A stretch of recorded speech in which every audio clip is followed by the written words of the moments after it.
Koko le pe mua ke tuku mai ki whanga mari ko ni mo oko. Ke whai atua e ku toi ki lai bea ko ni.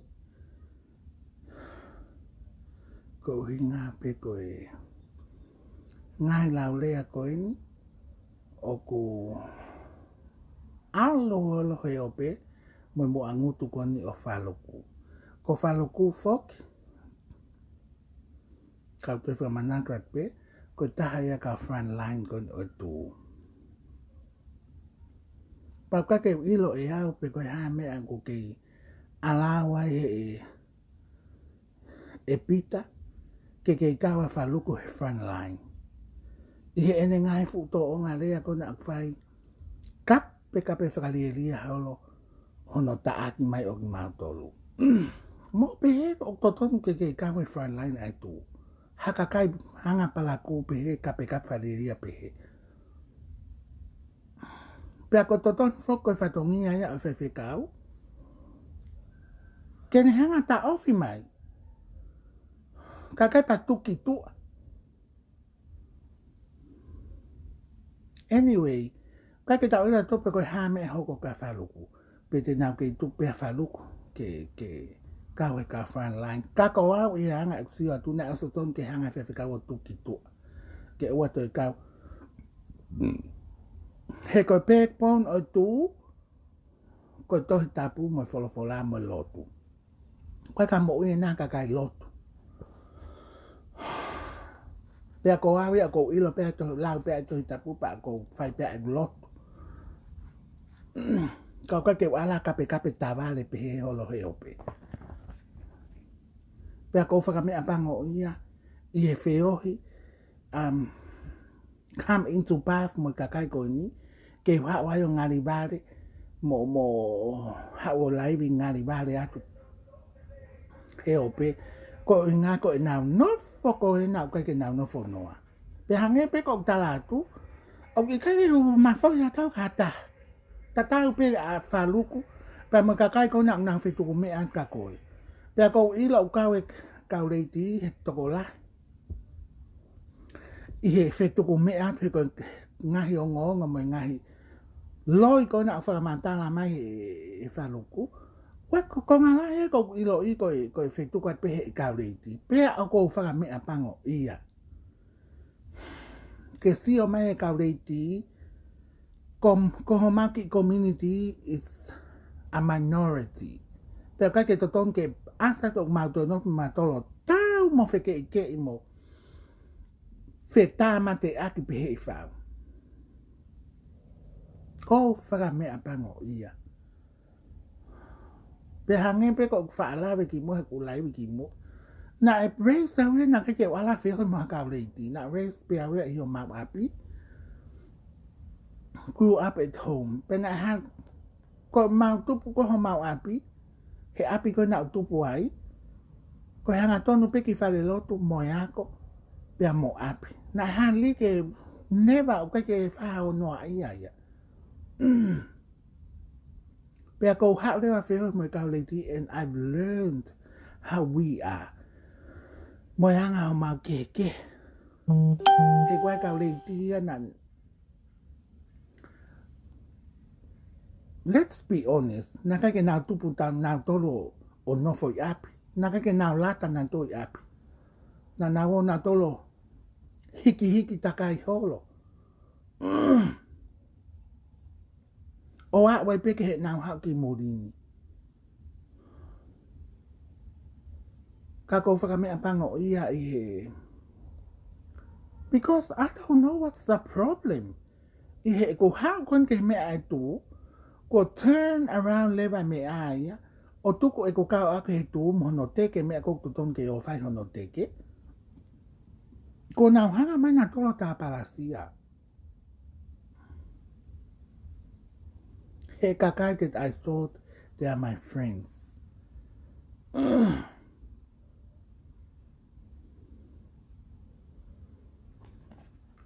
Kai ke, tau whoki ke e tau uhinga kon e ulai wiko unga ko ulai wia tuka whalu. ke ta'aki mai au, kai ke toi mai ako ha. Lau mai ke he ku ako. O ka pau o i kai ke ako matai tohi. O wha mai o whakalongolongo ke ngāri poto. He koe ke mohanga mo tō iluha mea tawhika o ako mo e ako matai tohi.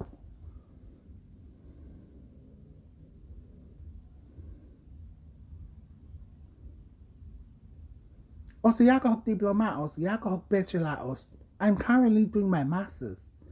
Pea tala mai, whakaas mai lai wiko lau e kuwako hek maa ngawe. I can't get a permanent job right now because of studying.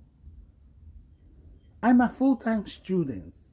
Pea kai ke rawa alo ako o toi hao whai hangawe. I can either make a choice, ke tukwa ako ka walo kumi hao ngawe. Pea neonga o ngawe kono ko alo loai, they already know my resume, my CV. But kai ke wala ngawe, like a usual laborer. Og now os ilo pe na tolu au in who I am mo he ko ate CV og asa ek me akotoa. And I only work part-time, mostly during the weekend. Ko hinga ko ekuako. Now if I come to myself, I don't have to come and explain myself. Kako siyo ko hinga mo ta imagino. O kuke ako ya ko ni o ko fai, it's an academic study. Me he ako ko na traits ai na ngai ta okay ke ngai malaka mo ha fuwa. It's different, very different. Pe he ke lava alo ako be a full-time student, but to have a full-time worker. Nah, you can't do that.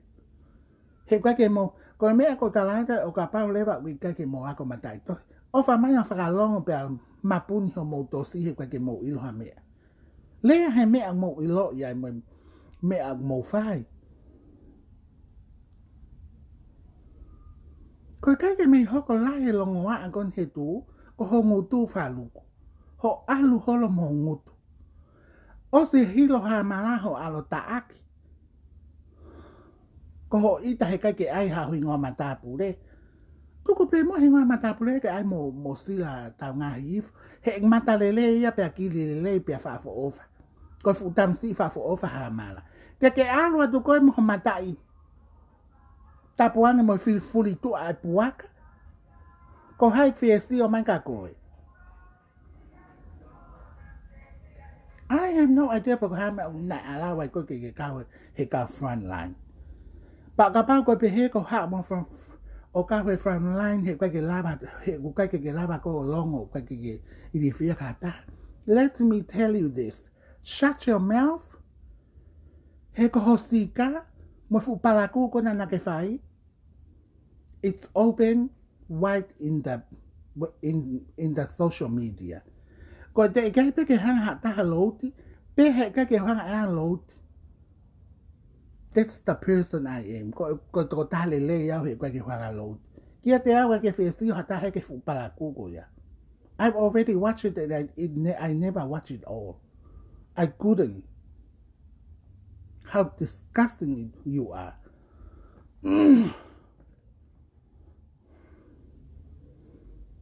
Pe tala mai ho fanga friends ke tuku e gulea ka kohe ka tike longo. Who do you think you are? Pero I make ka tike longo, I don't care. I have to come and say what I want to say.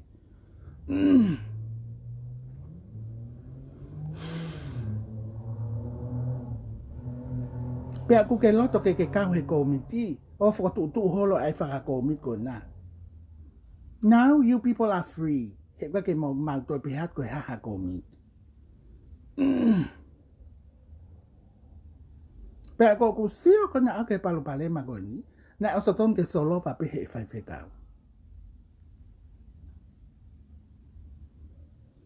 He ka na lea mai pe fai fekao ki ka kai ko ni oku no foko no fratu mamang holo iloto he tu when we were still there. Na fo lo pe ene os.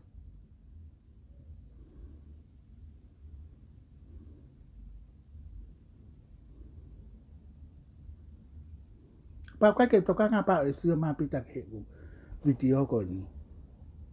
Pe au toton pe ke ne mai no. He was the one na toton ke ne hanga solo ba palo palema ko ni. But it seems like he doesn't want the problem to be solved. Lo tapi ke he te ka ka polo kalama ya ke specifically ke lea mai fe fikau ki hai mo hai. That's his responsibility que si o que ene fanga sipi mo palo palema o hoko and try to solve it. Kakwa ke te whakamama hui pe kita mo pehe o kai ke te hanga ilo. You should know.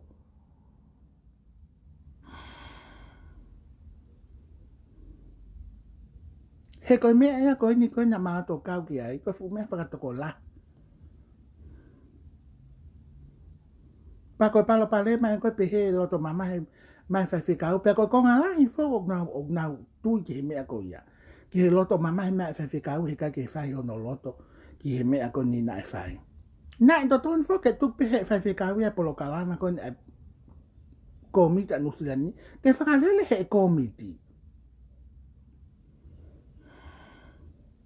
O hona whatongia ona kono teke po ai kawe inga. Tuku e umea koe na nusilani ke whalele pehe komiti. E mau tolu koe na mau komiti. En pia koen kua i kupeo a ki ai. He kohono mo ni, koe ke te lota whewhekawia ke mau komiti.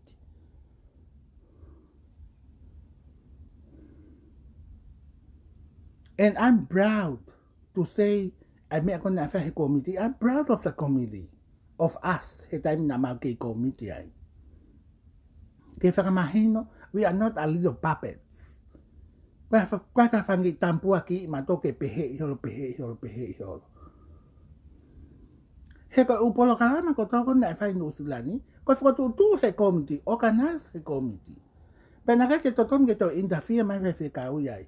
Koe lahi koe ne longo wa ako ni koe whewhekau foki, i he ene whakahama ene lotomamahi, he ka ke whai he komiti hono loto.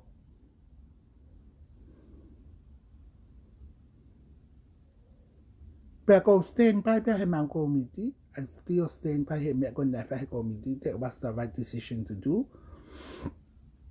Koe ka kai whako ne una nau lotomamahi a mau tolu, he ko hinga na nau pehe na toton ke mawhakango ke whai whekau. Na e toton ke tupe ngā wea ko ni ke whai pehe komiti. Whatever we thought it was right to do, that was the thing that I need not fight.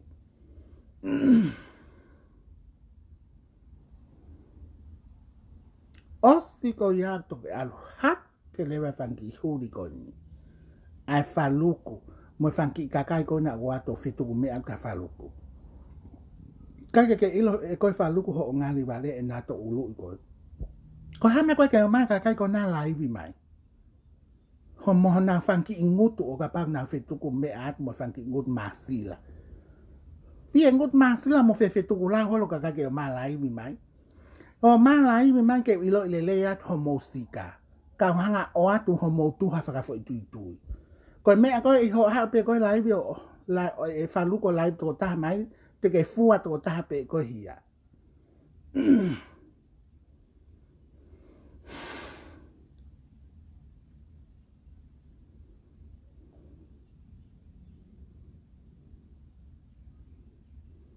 And please people, I am fine. There's nothing wrong with me. But what can affect the way I lang my gona. Ona whetuku mea ka SeiniMili. Please SeiniMili, stay out of this. He koe ke ilo poko hea ringa o ala ka au kau he ku laivi he talanoa ka Faluku. Stay out of this he koe ke lot ke rea ka koe. Pero koe ngahi mea kotoa kona ke whakamatala mahi o laivi is all rubbish. My ears are getting hurt. He whanua ke he repeat mai eloi mo bullshit. Because I ke whanua mamani. Most people doesn't know me. People who knows me, my family, and people who are close to me, they know the truth. And I don't have to come and explain myself again and again and again ke whanga foolish. Ko ek pesi, na tok share ke pehe fiafini ek live, faka'osi mo mauapi. I'm not gonna repeat myself about our house. Hek mol hek taimi, oko he whakamantala kak motol, I don't have to.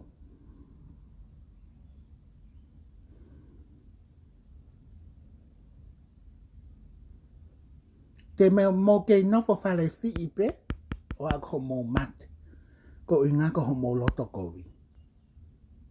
Malolo tangata iki, ko no tau fitu fitu. Os o vai ai fitu noa, he tau whakatoi tapu. Malolo a malikona tangata iki, te kake au ya fitu noa. Mate pe te kake au fitu noa, a te kake au ke whakatoi tapu. So ko ngai pushi kona lau ke dead, my dad is na mate pe tangata iki ko motua. Tau fitu. Pe te mo wa ke fitu pe kai. Ka kon pe ko talatu, ko o mo no fo fale si ipe, o a ko mo fale si. Mo si hek live ko na tok share ke pe hek pe si, it's public. Anyone can watch it. Ki he mo on ye me a ko toa whikawa. Everything I said in the video. Pe ka ke te hawa SeiniMili ke repeat.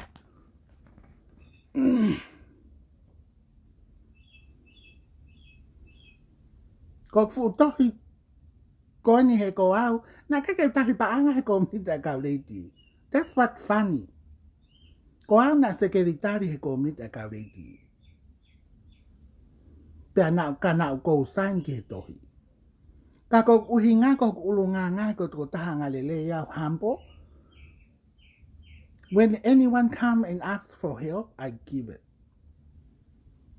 Pea o mang fetohi ak pe komiti ke ave me a firma wa to tago ya. Pea sai pe most of the lady he mang komiti they are okay. They already understood. Pea na now ilo pe me a hoko. Pau now kaya fitu afe ko for like hewi pure anga. Ko ki kakai ko na ka lady ko no ato fa ko vea ko na. Ta ana bahe he paanga. Seriously, halage mahang me ang me komiti ko ni. Pea ko silini ko na komiti na no pe he ko he kau lady he ko me mi pa ko komiti ko kau lady alata. Na no to ko ni ki he na ngai me fa family. And I still have the book with me. O toko whakatoa ngai hak te ko te me te volo pa ngai hano no. And I thought to myself, ke whakahate ilo komiti.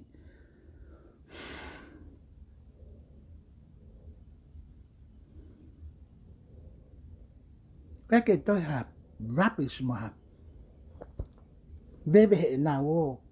Ai holo ha mea ke ngari kovi. Te mo pehe na pe wa ko mo au. Patu ko mo lea mai ke he kuako, he kake mo wako matai to. Pana ko lea maha kakai o wak matai to, of course I will understand. Ko mea ke ho mo lea mai amo tori, you have no idea what you are talking about. So o tame be pato ileti, o tata puni ake ho mo ngutu.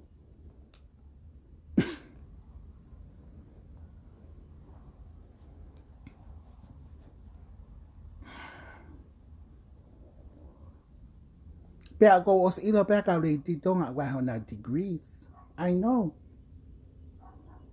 Some of them are my families, my mom's families. Pea ko ai wha hingai ko whanga friends. Ka ko whangi ka reiti ko na mai tai ako matai tohi. Mo wo po lea he mea ko na mo wo. Whenga ki ai malo ya ko ma. Pea ngatai ho mo tala noa. Tuka to ya ai horia ke ala ke he mea matai tohi. Lahi e tau rea.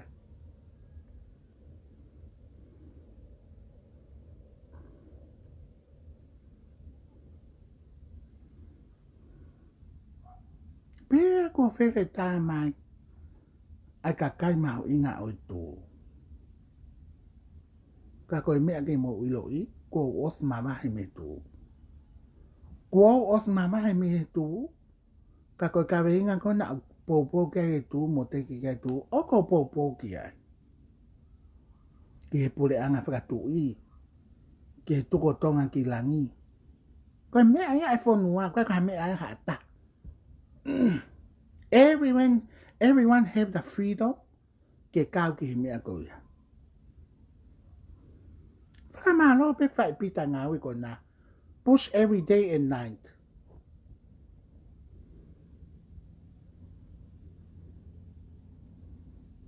Ka koe mea ko ia koe mea e whonua. Mea ia e tonga ko toa pe. Pe au ka pawe lava e o ki po ono ko he ta fo o, he ava e pota. I will be there. He ka ke ta ofi a hata. Pea na to ton fo ke ta nofo. O live mo video ke opposite side. Na kai ke toton ke tau toyom na tola live o fita aki fe hapo aki pehe. But because you people never keep your mouth shut, mo tuko e loto elo,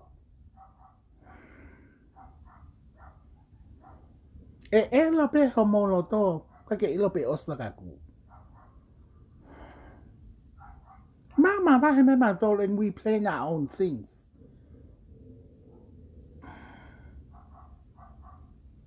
Ho maurea mai ki atari kai. Ke maurea mai ka atari a we lea e faluku. Hangete ke lava i atari. Ia ke puna mena. Tau o lunga halo i loto ho tau aho e katoa. Nga hala ta hataha ke alato aia pare.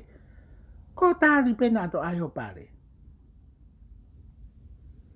Pia ke nofo ke lea mai ka welinga toni. Ko toni nga na abe ne konteina ki nuku. Welinga ton mau.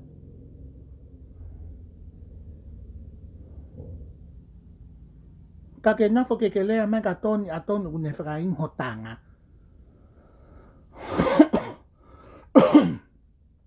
Pa koe ke si lava mau komiti o ma laivi. Ko au pen o ko lava hao laivi atu. Pe aku ika ke pehat ko ha hata ya motol. I he kakai ko na faluku o wato fituk me at kakoe. Mo lea pe he mea mo ilo. Tuko e lau ia ki he guwako. He koe ke mo ilo mo toha mea taki e ako. Pe tuko e lea ia ka ho mau api. He koe ke mo ilo mo toha mea ki taki ho mau api.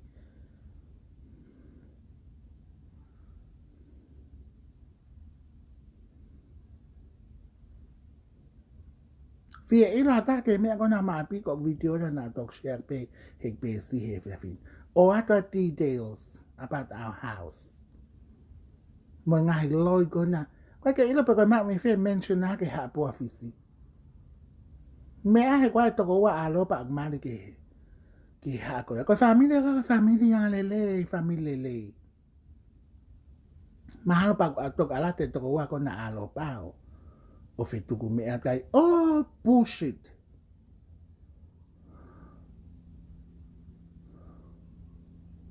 Pea koe loi e na hao moa whenga ke whakatau o mawapi. You end up went back to Hawaii with nothing. The laws and the constitution rules.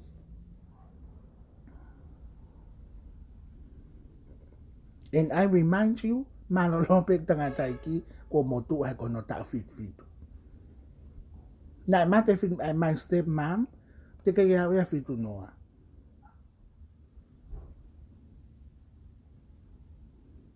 Anyway, all these bullshit stories, kona ko og mol whakalau mai, ko hakot ko tope me loto, elo wangahia. Mahina? Mo wo hawhai ngawe. Ngawe kona e tu. You have our blessings. And you have our support. Ke mo whai ngawe kona pia whai ke lele pia whai ke whafo ofa. Ka koe mea kon koe I said I he video koni. It's true. Ke koe palopale mai koni mo longoa koni na totonge Whakalele pe he whaiwhekau from the beginning.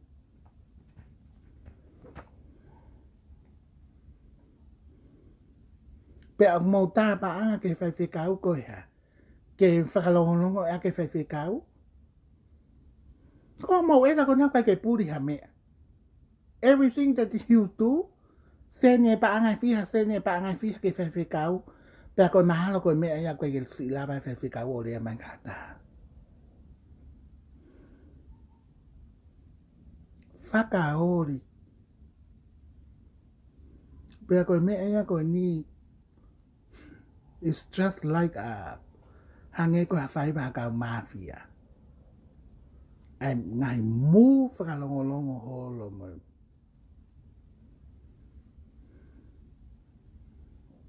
Ki whine mo tu ataha. He wahenga is. He kake waia tono hingoa. Koho hingoa. O hange ko hina. Hono hiwa kawa ake he whaiwhekau. Pea moi kau front line. Pea moi I he chat room ko na kau a admin. Pea hao lea whakakau. Nana iai ka haa ko ngā au moi kau front line. Pea ko whaiwhekau. Si ono hiwa kawa ake ho hingoa. Moi fōle le pu ake hingoa whaiwhekau. Ta koe koe o mai ake he tū. Koe o mai a si ofi o mana ko he whaiwhekau.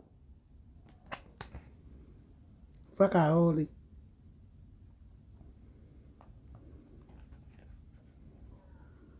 Moi whine mātu a koe ni ihi he tū. Fie ha moi fie aks.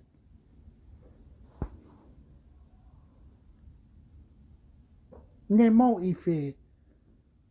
Oho wale pe a kata ngā asi whahinga. Mostly ka Ikahihifo. Oho wale pe whapek nau as. He mea koe fie ha. Moi mata maa lohi moi hai kapa moi. Kana ko haka kai kofi mato. O staki mo toki tua. Kakai maa do whakatau mo toki lalo. Kana e tuku pe ia koe aho na fie fia. Kakai ke ha amanaki aku wami pe ia mangai fu loto fonu wange he uanga. Palaku.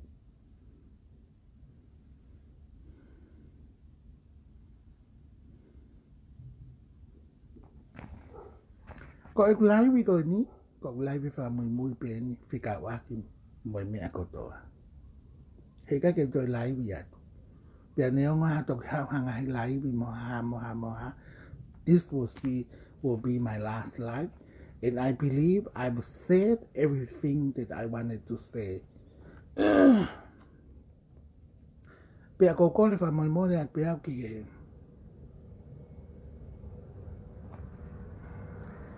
Ki he whaiwhekau kai pe he whoki ki he. Ka front line. Because I know Lai whoke me ni mai ai ka front line kau ki. Whakakau lele he ko ngā. Ai ngā ue ko no whai he whaiwhekau moi ka front line toko la. I hono teke ka venga ko ni. Ka nā me hili mai, I ignore the message. He ko uhinga, I wanted to come and do this. To get it off my back, ka SeiniMili. Pea ko kai ke uhinga lai wia ko ni.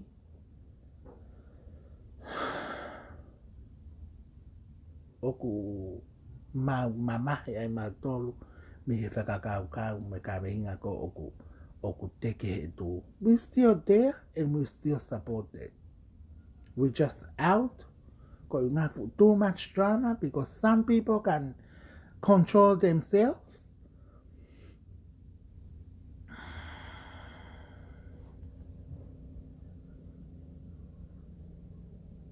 Pea ko whanonga pea ko ina ko ai enau ko mitu mea good. Move on. Hoko te ngā we. But as I said, ko live faka'osi e whikawaka at mo mea kona. Pea neo ngai o ka pate mo tok live mai.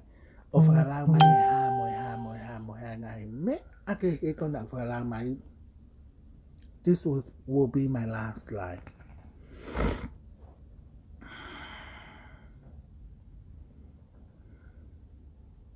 Pea ko blea pea ke kia koe Faluku o ikai ke tuton ki toi hako o kau i front line ai tu. Ngali vale tu. Mo ngawe fai he tu ho o iai. Ai pea ai me ha ulu. Pea ke tala ke alpeo live ho pesa o ku ke live ho pesi. Ka ku ke kau he kau o ku ke claim o ku ke kau he front line ai tu.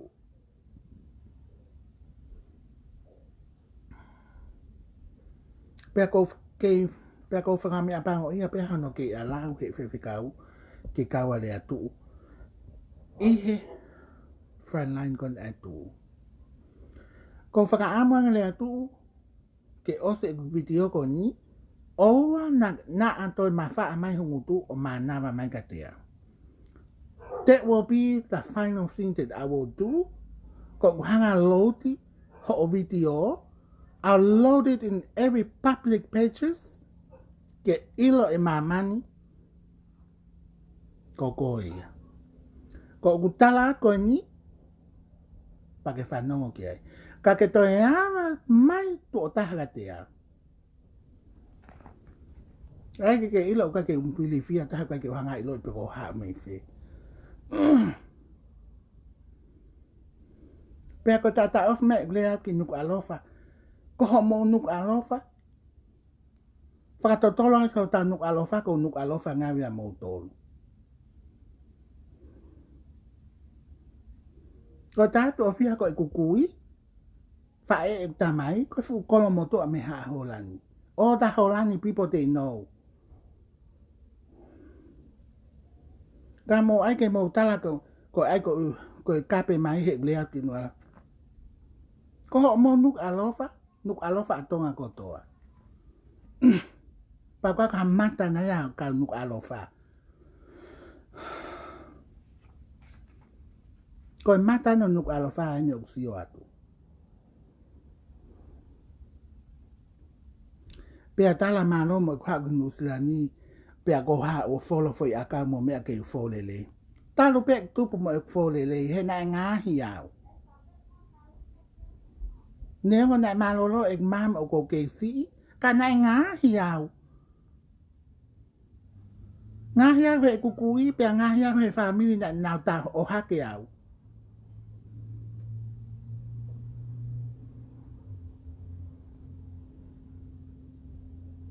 Ko mo ngahi nang mo hange maha.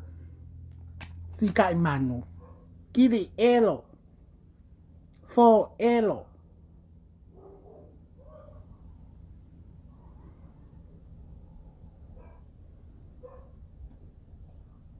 Pea he kai pea. Try your best. Te mo kei fale si ipe. O au ke o ko mo mat. Mai ke ki in. He koa hakuntu. Ko me maha i gunu.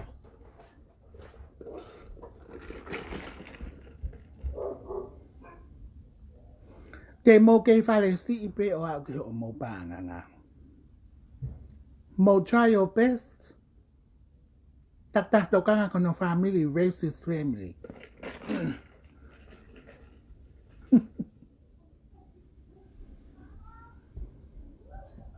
He ko princess pe ai fe tu o ko alwai. No fa no sala ni ko princess pe. Ho ma ba pin. Ko al ki tonga ko princess pe.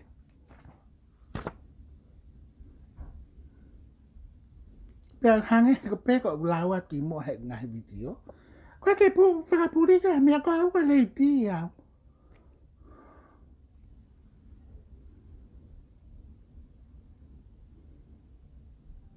Mo wo fe nga ko ka lady o fe nga ke hange ha lady.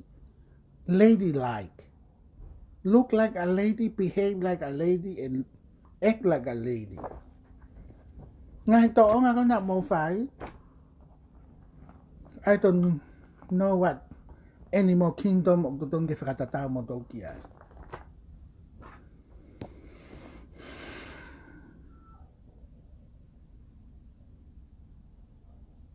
Pea mo nofo hena.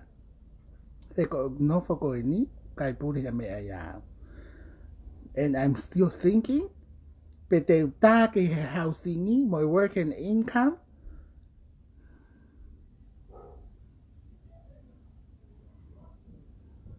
he kakai some of you look at me.